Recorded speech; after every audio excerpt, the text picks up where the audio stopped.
कधीच नाही चुकणार तुमचे फेवरेट टीव्ही शोज झी5 सोबत, तेही एकदम फ्री। भास्कर, अवनी, सॉरी। आई अगं आई, तुम्ही सॉरी नका म्हणू। खरं तर माझंच चुकलं। मी तुमच्याशी बोलायला हवं होतं। उगाच बाबांकडे जाऊन हे सगळं सांगितलं। आपल्या दोघींच्या नात्यातला विश्वास गमवायचा नाही आई मला। आई, आई मला प्लीज माफ करा। Sorry I. ए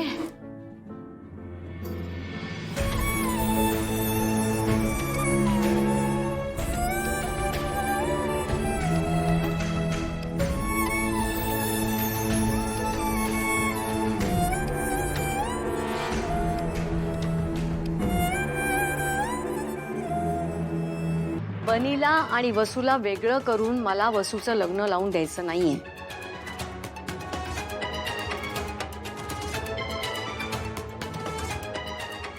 आपण वेगळं स्थळ पाहू ना। अगं ते कसं शक्य आहे? आणि हे स्थळ चांगलं आहे की वसू, अगं ही वागायची कुठली पद्धत? आम्ही इकडे तुझी काळजी करतोय आणि तू स्वतः फोनही घेत नाहीस। अगं बनीला कसं समजायचं ते आम्हाला कळत नाहीये। तू रागावलाय तुझ्यावर, आयुष्य बोलणार नाही असं म्हणतोय। आणि सुशीला मला सांग, घरातल्या मुलीनं इतक्या उशिरापर्यंत काही न कळता बाहेर राहणं चांगलं आहे का? माझा लग्नाला होकार आहे।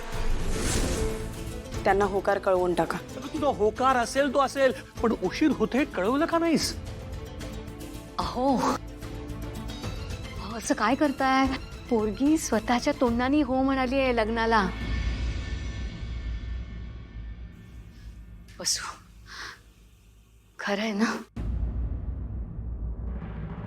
खरंच होकार आहे तुझा? हो आई, तुझं म्हणणं पटलंय मला आई। मी कितीही प्रयत्न केले ना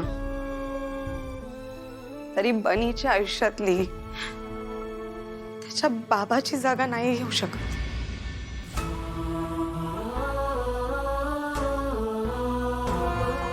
त्याला बाबा नाही देऊ शकले आणि त्या बाबतीत मी आई म्हणून कुठे कमी पडले असं पुढे जाऊन त्याला नको वाटायला। वसू,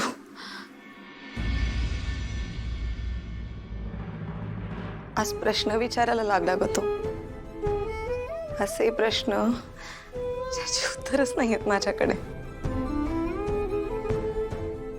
तो जसा जसा मोठा होईल तसे त्याचे प्रश्न वाढतील आणि त्या प्रश्नांबरोबर त्याच्या मनात माझ्याविषयी राग। मला वाटलं होतं मी एकटी पुरेशी आहे त्याला सांभाळायला, पण नाही। बहुतेक नाही बाबा, मला वाईट नाही वाटत आहे आणि तुम्ही पण वाईट नका वाटून घेऊ। मी बनीला त्याचे बाबा देऊ शकेन याचा जास्त आनंद आहे मला। हे लग्न करते ते फक्त आणि फक्त बनीसाठी। त्याला त्याच्या बाबाचं प्रेम मिळावं यासाठी। वसू,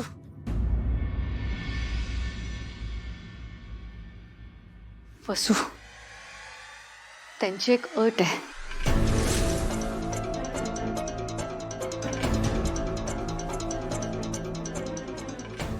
अट? कसली अट? तुम्ही माझ्याबद्दल सगळं खरं सांगितलंय ना त्यांना? हो बाळा, सगळं सांगितलंय। बनीबद्दल सांगितलंय? हो, त्याच्याबद्दलही सांगितलंय। मग कसली अट आहे? अगं म्हणजे तू आकाशरावांना अजून भेटलीच नाहीयेस ना, तर त्यांचं असं म्हणणं लग्नाच्या आधी निदान फोटो तरी बघ, अशी अट आहे त्यांची।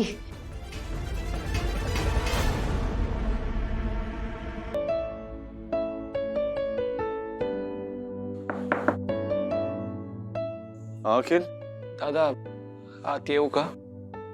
ये ना।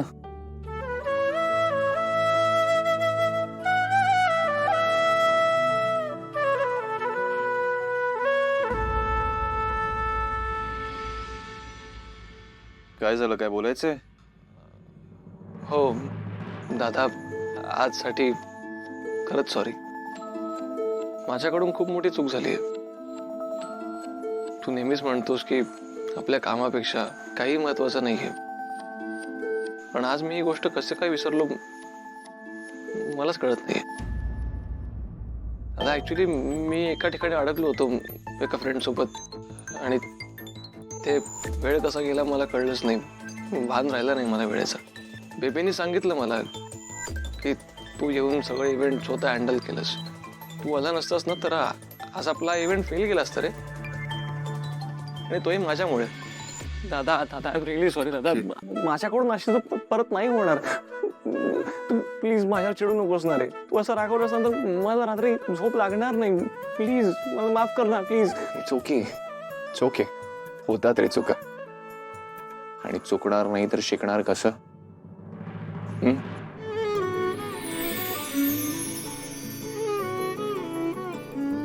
तुला माहिती, मी तुझ्या वयाचा होतो ना तेव्हा बाबांसोबत प्रत्येक इव्हेंटला जायचो. तेव्हा बाबा सगळं सांभाळायचे. खूप काही शिकलो मी त्यांच्याकडून. आणि एवढंच नाही तर आईच्या मैत्रिणींच्या प्रत्येक मुलाच्या लग्नात सुद्धा मी जायचो. त्यांच्या ना स्पेशल क्षणात मला नेहमी सहभागी व्हायचं होतं. हळूहळू मला कळलं की इव्हेंट मॅनेजमेंट हे नक्की काय असतं.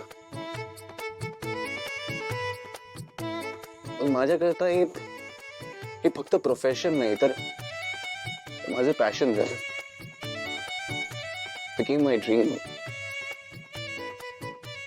आणि म्हणतात ना, ड्रीम्स डू कम ट्रू. हे स्वप्न खरं झालं, आणि आज हे माझं स्वप्न माझ्यासोबत तू जगतोयस, ही माझ्यासाठी खूप मोठी गोष्ट आहे. आजपर्यंत तू कधी विचारलं नाहीस की दादा या कंपनीत माझी जागा काय, माझी पोझिशन कुठली. जे पडेल ते काम केलंस तू. तुला काय वाटतं मी हे सगळं बघत नाही? तुझ्या एका चुकीमुळे मी हे सगळं विसरून जाणार का?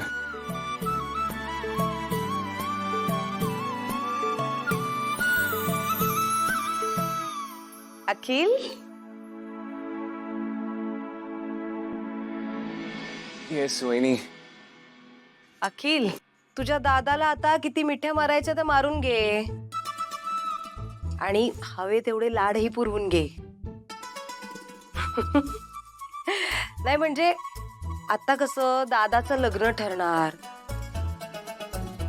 मग रात्री अपरात्री तुला रूम मध्ये येता नाही येणार? वहिनी काय बोलतेस तू?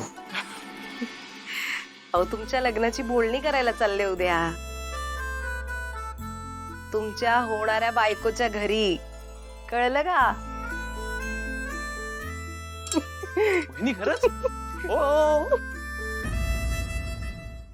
झी5 ॲप डाउनलोड करा आणि पहा सर्व एपिसोड्स एकदम फ्री.